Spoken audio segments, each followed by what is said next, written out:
C'est un procès où on a parlé beaucoup technique, très peu de vos enfants. Vous le regrettez, non? Non, nos enfants, c'est précieux, c'est pour nous. Et au moins, j'ai trouvé qu'il y avait beaucoup de respect vis-à-vis même des blessures. Il y a eu beaucoup de respect. C'est appréciable. C'était très technique quand même. C'était très technique. Je pense que c'est une volonté de leur part de ne pas aller dans l'émotionnel et c'est pas ce qu'on recherche. Si on doit appliquer les textes de loi, on ne cherche pas de l'émotionnel, on cherche vraiment à responsabiliser les conducteurs quand ils ont ce comportement routier. Donc, il faut juste l'appliquer en fait, tout simplement. Et les réquisitions du procureur de la République, ça vous convient?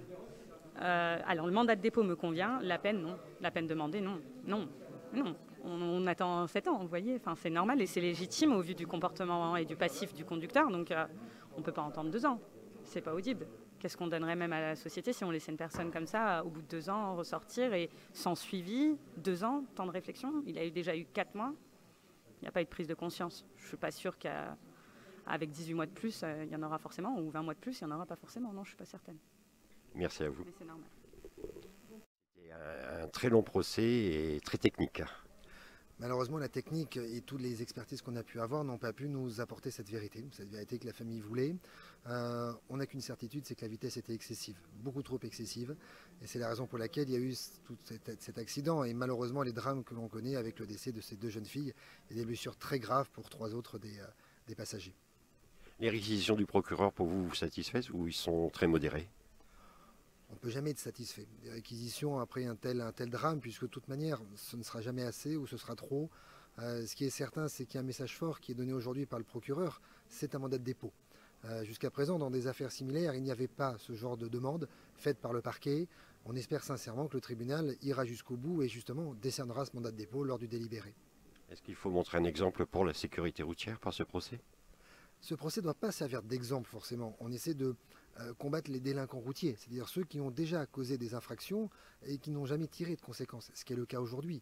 Plusieurs infractions commises dans le passé, aucune conséquence humaine. Aujourd'hui, si, il y a eu malheureusement le décès de 2 petites filles. Ce n'est pas un exemple qui est demandé, c'est simplement une fermeté et d'appliquer la loi pénale telle qu'elle a été prévue par les législateurs.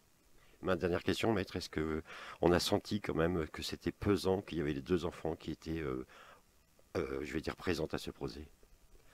C'est évident, lorsqu'on a un procès où il y a la perte de 2 enfants, de jeunes enfants de 2 à 3 ans, on ne peut pas à un seul instant ne pas penser à elles, de toute manière. Et je pense que chacun d'entre nous, tribunal, procureur, l'ensemble des parties, des 2 côtés, on a forcément pensé à ces 2 petites filles. Et c'est le rôle d'ailleurs aujourd'hui qu'assument pleinement ses parents, c'est de défendre leur mémoire et d'espérer un jour, si tant est que ce soit possible, que ça n'arrive pas à d'autres familles. Vincent Montré a présenté ses excuses. Comment a accueilli la famille de ses excuses? Vous savez, dans de telles circonstances, je pense que les excuses, on peut les entendre, mais pas les accepter, surtout lorsqu'elles sont tardives. On peut reconnaître qu'elles ont été faites, c'est vrai, aujourd'hui à la barre, mais malheureusement, encore une fois, tardives, et on aurait non pas espéré, mais il y avait d'autres manières de s'exprimer. Et je pense que ça aurait été au moins une reconnaissance de son erreur, ce qui aujourd'hui n'est pas le cas, encore une fois, puisque son avocat, mon confrère, a plaidé la relaxe. Donc très clairement, il ne reconnaît pas être responsable du décès de ses enfants. Merci, maître.